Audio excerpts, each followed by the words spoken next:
আল্লাহকে জিজ্ঞেস করে, আল্লাহ আপনার বান্দার রমজানের এই নেকিটা 70 নেকি।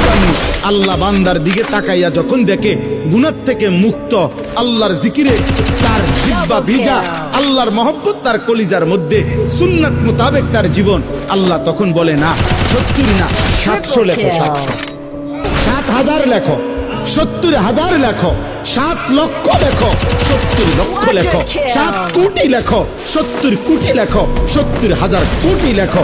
এক সেজদা, এক সেজদা।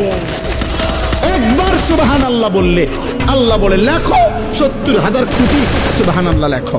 কোন কোন বেলায় আল্লাহ মহব্বতের জোশে, আল্লাহ তার মায়ায় আল্লাহ বলে, ফেরেশতা তুমি লিখো না, সাআকতুবু, আমি আল্লাহ নিজেই লিখবো। এই নেকি তুমি দিয়া পারতা না, আমি দেবো আমার বান্দা। বলেন বাপ, বলেন।